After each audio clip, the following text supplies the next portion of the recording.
Okay, so they have found wisdom, they have found courage in the city, and those are located within a single class. Temperance is different.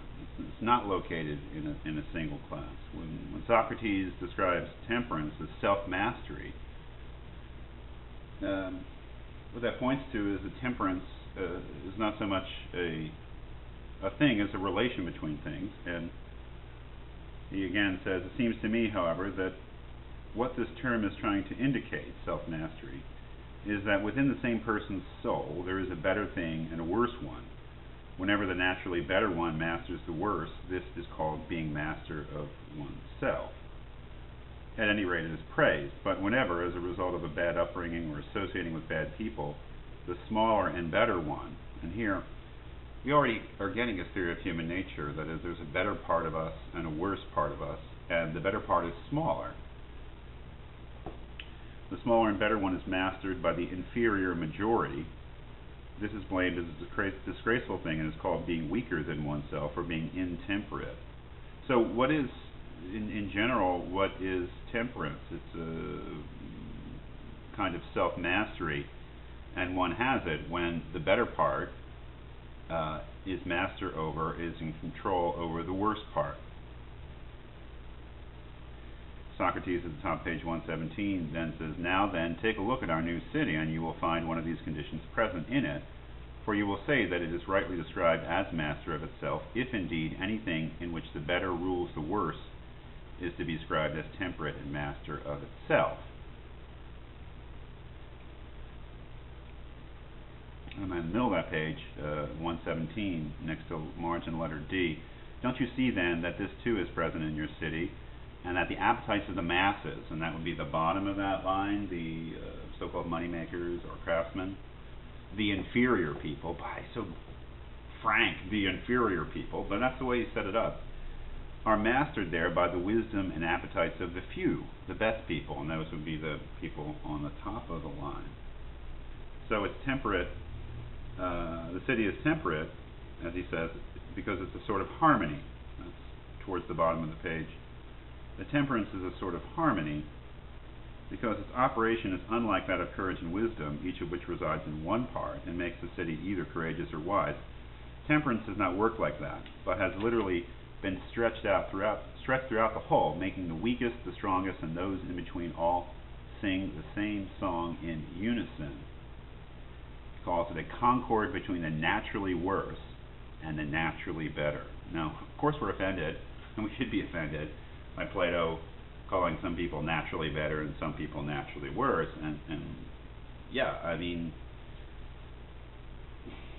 that's why I prefer not to read it as political philosophy, because in a way the political philosophy of Plato is a complete joke.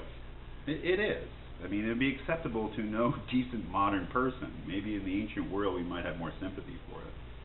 I'm not even sure Plato meant it seriously, the political aspect of it.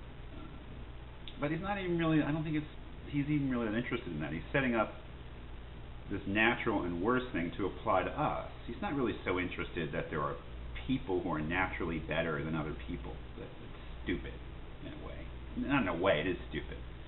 What's not so obviously stupid is that there might be a better, naturally better, and naturally worse part of us that is within the individual, and that's what he's really driving at. So, what is temperance in the city? It's the fact that the better, the guardians with the auxiliaries, rule over the worse. So, that is the moneymakers, the common people class. So that's what temperance is in the city, they say. So what's left is justice. Okay. So, how are we going to find justice? It's supposed to be what was just left over, right? What's that thing over there? No, it didn't make any sense to begin with. Well, he really gets into it on page 119, next to margin number 433A. It says, "Listen then and see whether there is anything in what I say." You see, what we laid down at the beginning when we were founding our city about what should be done throughout it, that, I think, or some form of that, is justice. And surely what we laid down and often repeated, if you remember, is that each person must practice one of the pursuits of the city, the one for which he is naturally best suited. This division of labor, and we didn't really emphasize enough that not only would everybody in the city do a single job, excuse me for smoking, that's who I am. I'm supposing we're all adults here who won't be unduly influenced. But that to which he is naturally suited. He's just snuck that in there. So he concludes next to margin letter B, moreover, we have heard many people say, and have often said ourselves, that justice is doing one's own work and not meddling with what is not one's own. So that's very important. Justice is doing one's own work.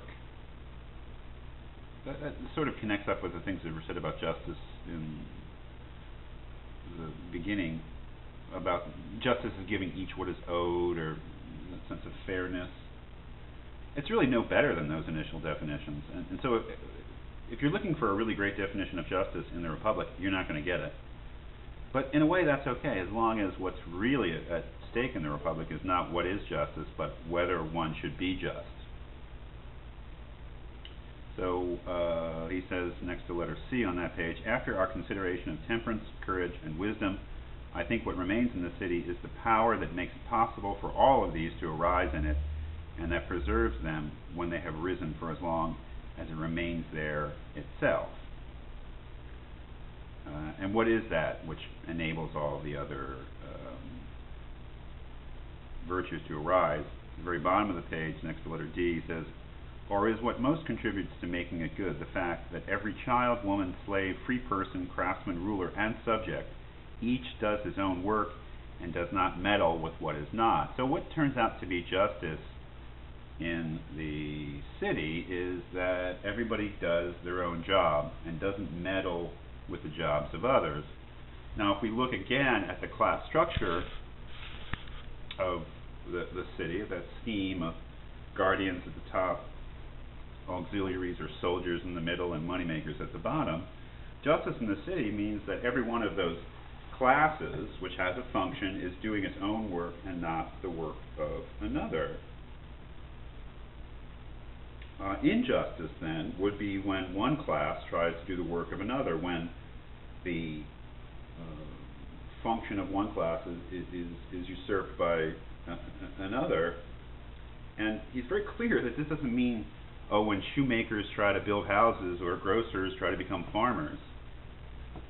No, what would really be injustice in the city is when somebody from one class tried to do what was the work of another class. He says on page 120, towards the bottom of the page next to letter B, but I imagine that when someone who is by nature a craftsman or some other sort of money maker, this is the bottom class, is puffed up by wealth or by having a majority of votes, boy did Plato hate democracy, or by his own strength or by some other such thing, and attempts to enter the class of soldiers, or when one of the soldiers who is unworthy to do so tries to enter that of judge and guardian, and these exchange their tools and honors, or when the same person tries to do all these things at once, then I imagine you will agree that these exchanges and this meddling destroy the city. So meddling and exchange among these three classes is the greatest harm. Okay, so we've pretty much found it, justice. What is justice in this city? Justice is when each of the classes is doing its own work. But what is the work of these classes, after all? I mean, people do jobs. You know, is it just to do your work as a farmer, or as a cobbler, or as a soldier? Well, their functions are political functions. So we should see each one of these classes as having a political function, and we can lay it out what it is. I mean, the top class of guardians, what is their function? Their function is to rule. The middle class of auxiliary soldiers, what is their function? To carry out the orders of the guardians, the top people. And those bottom people, which would be the great mass of people, what is their political function? What are they supposed to do politically? Not just work and make money and have families. That's their private lives. What is their public duty? What is their civic virtue? It is to obey. That is,